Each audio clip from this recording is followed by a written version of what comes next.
Magandang araw mga katropa, update po tayo. Dmitry Bivol, binaklas lang ang kanyang challenger na si Zinad at Vergel Ortiz pumalag sa hamon ni King Ryan Garcia.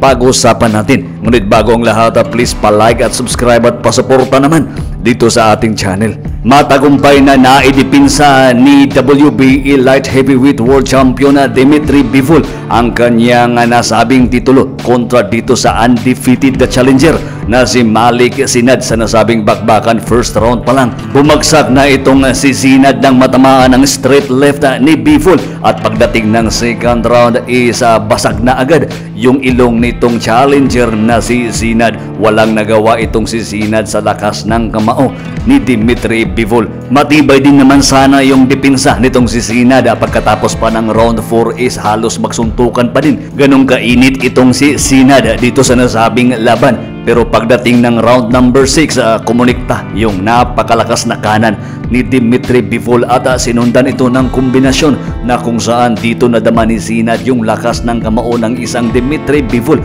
At dito na tinigil ng referee ang nasabing laban. Panalo itong si Bivol via 6th round technical knockout.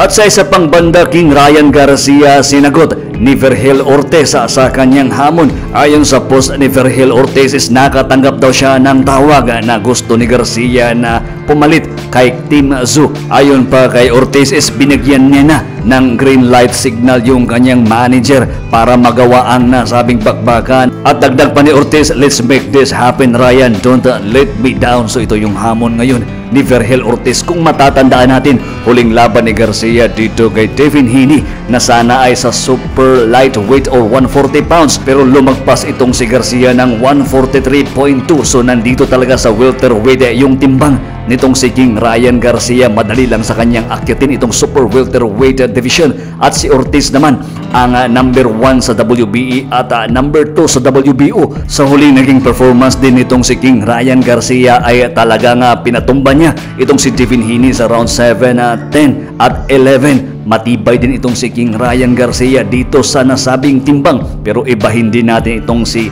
Vergel Ortiz na sa kasalukuyan ay may 21 wins at 21 KOs. 100% yung kanyang knockout rate. Sa lahat ng kanyang nakalaban is walang umabot ng huling rounds.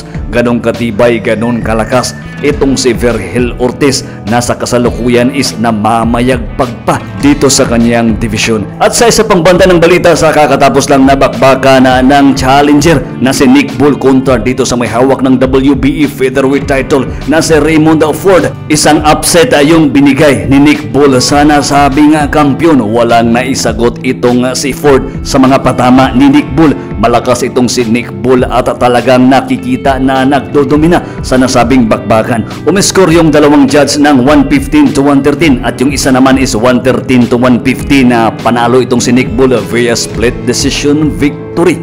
Hanggang dito lang muna tayo sa ating update. Sa di pa nakapag-like at subscribe sa ating channel, please pasuporta naman. Hanggang sa muli, maraming salamat po.